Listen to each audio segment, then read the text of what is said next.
எம்ஜிஆருக்கு பிறகு எம்ஜிஆர் ஒரு மிகப்பெரிய நடிகர். எம்ஜிஆருக்கு பிறகு ஒரு தொண்டன், ஒரு தலைவரை தொட்டு பார்ப்பதற்கு ஆசைப்படும் ஒரு தலைவர் தமிழ்நாட்டில் இருக்கிறார் என்றால் அது எங்க தலைவர் தான். இன்னொன்னு என்னன்னா, மற்ற தலைவர்களுக்கும் எங்க தலைவருக்குமான ஒரு சில வித்தியாசங்கள் இருக்கு.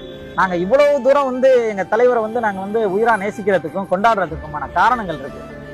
இந்த சின்ன ஒரு எடுத்துக்காட்டு சொல்றேன். ஒரு சுவாரஸ்யமான ஒரு சம்பவம். ஒரு முன்னணி பொறுப்பாளர் ஒருத்தரோட கார்ல நான் வந்துகிட்டு இருக்கேன். தலைவரை பத்தி பேசிட்டு வந்துட்டு இருக்காங்க. அந்த சமயத்துல அந்த அண்ணன் தலைவரோட நடந்த தலைவரை பத்தி சொல்றாரு. ஒரு நடந்த நிகழ்வுகளை பரிமாறிக்கிறாரு.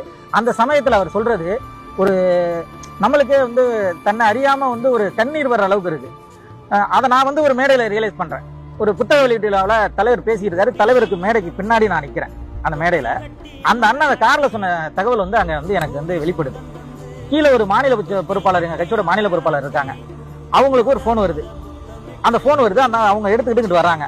அதை நான் பக்கத்துலயே நின்று கேட்கறேன், என்னன்னா போன் அப்படின்னா, இந்த மாதிரி வீட்டுல இருந்து அடிக்கிறாங்கப்பா, எப்போ வரீங்க அப்படின்னு வீட்டுல மிஸ்ஸஸ் கேட்கறாங்க அப்படின்னு சொல்றாரு. சரி அப்படின்னு விட்டாரு. அடுத்து எனக்கு பக்கத்துல கீழே ஒருத்தவங்க நிக்கிறாங்க. அவங்க என்னோட வந்த நண்பர், அவருக்கும் போன் வருது. அவங்க வீட்டுல இருந்து அவங்க தங்கச்சி அடிக்கிறாங்க. இந்த மாதிரி எப்ப நான் வருவீங்க அப்படின்னு. இப்ப அடுத்து நானும் நிக்கிறேன். எனக்கும் என் வீட்டுல இருந்து போன் வருது.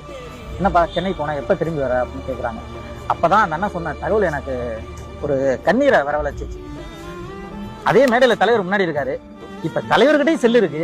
தலைவரும் எங்கெங்கயோ போயிட்டு இருக்காரு. ஆனா ஒரு நாள் கூட தலைவரை சாப்பிட்டீங்களா, எங்க இருக்கீங்க, எங்கப்பா இருக்க, என்ன பண்ற, எப்ப வருவன்னு கேட்கறதுக்கு அந்த செல்போன் மட்டும் தான் இருக்கு. அந்த செல்போன்ல அழைக்கிறதுக்கு யாருமே இல்லை. அப்படி ஒரு தியாகம் பண்ண எங்க தலைவரை இது போல தற்குறிகள் அல்லு சில்லுகள் இப்படி பண்ணும்போது கண்டிப்பா இது மாதிரி நிகழ்வு நடக்கத்தான் செய்யும். வன்முறையை என்றும் சிறுத்தைகள் விரும்புவதில்லை. ஆனாலும் அடக்குமுறைக்கு என்றும் அடிபணியாமல் தான் இருக்க வேண்டும்.